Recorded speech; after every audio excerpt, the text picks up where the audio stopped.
Hello everybody, welcome to Human Connections. My name is Tess and this is the second training for confidence. That's our March theme of the month is confidence. Last week we spoke a little bit about power poses and how to be self-confident with yourself using power poses. And this week we are going to focus on self-confidence in social situations. So I did a lot of research and I ran across the same guy that was doing the comfort zone challenges. His name is Till Gross, and his question was, why aren't you a social butterfly?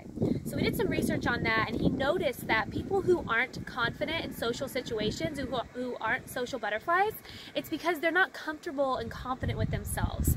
So if you're not comfortable with who you are, it's hard to kind of express that to other people. So of course in social situations, it's going to be harder for you to express that. And if you're not confident, you don't really want to put yourself out there. So that's that same kind of thing. So what he found was he came up with a technique that he uses before a social interaction to help make himself a little more confident. Before we dive into that technique, we need to know, what does somebody think before a social situation if they're not confident or if they're very uncomfortable about social situations. So there's 4 things that run through their mind, and I'm going to look at my notes here. Okay, so the first thing that people think about, one of the first things whenever they're going into a social situation and they're not comfortable, is they ruminate. So they think about all of the what ifs. What if this goes bad? What if this is wrong? What if I'm awful? What if I can't talk to people? So on and so forth. The second thing is they think about past experiences and they think about all the negative aspects of that past experience. So let's say your social situation is you're going to go to a party. What somebody who's uncomfortable is going to do is they're going to think about every party they went to and why it was awful for them, okay? Number 3, they're going to try to avoid pain.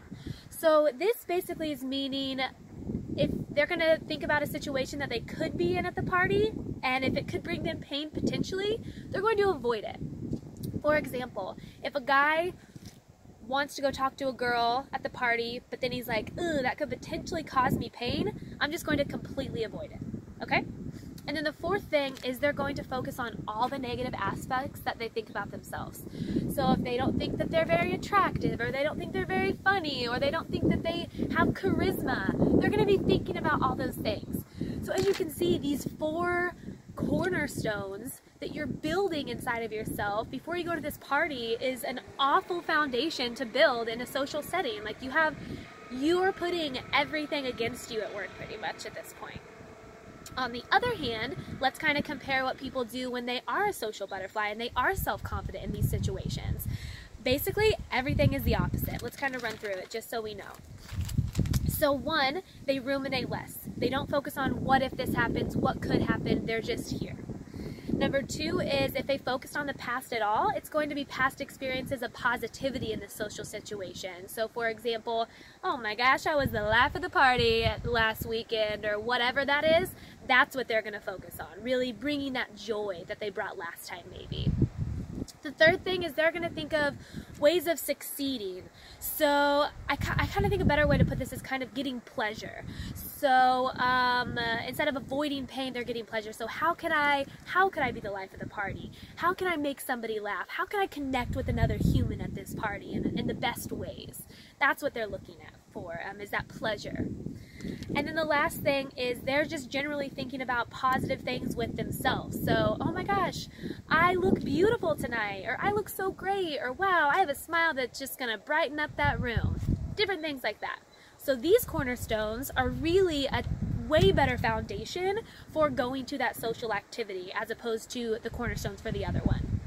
So now the question becomes, how do we get there? Just like last week we talked about faking it till you make it. Sorry, there's car coming.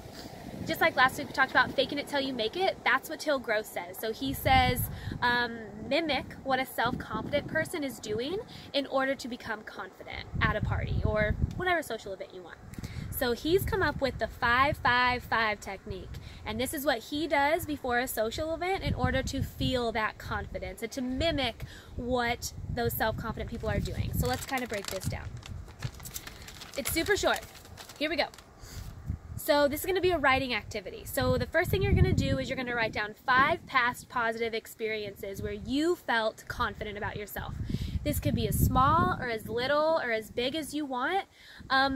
Try to relate it to a similar situation as you're about to attend, but I know you can find 5 things that you did positively that you feel confident about in the past. So you're going to write down those 5 things. It could be 1 word, 1 sentence, super short, sweet, to the point. Just has to help you remember.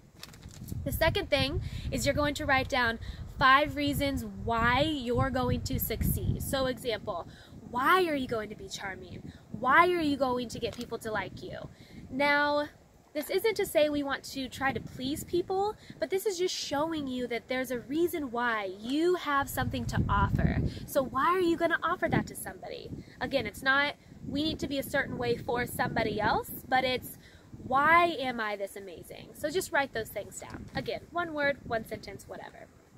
The last part, the third part, is you're going to write down 5 things that you're proud of about yourself. So again, this scope can be as broad or as small as you want it to be. So it could be like, I'm awesome because I won a national championship. Or it could be, I'm awesome because I stay in the lines when painting my nails.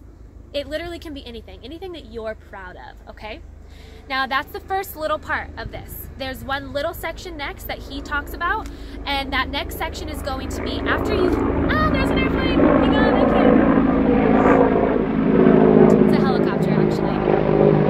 Sorry, we'll just take a little break here. Okay, so the last thing you do, so after writing down all of these things, so you have 15 things, you're gonna take 3 to 5 minutes and you're going to out loud, in a power pose, read these things off of your list and continuously read them, okay? Don't pause, because thoughts are gonna creep in your mind and they're gonna be like, no, you suck, Tess, right? My own thoughts say that to me a lot. And I'm gonna be like, nope, keep reading. Even if it's like, Tess, you're the worst, whatever, I'm gonna be like, nope, keep reading for 3 to 5 minutes. In a power pose, okay? So do that. I'm gonna try it. I'm so excited for it. Let me know if you're gonna try it too. Let me know if you liked this video. Like it, comment, share it. We're excited. Let's change the world together. Okay, bye.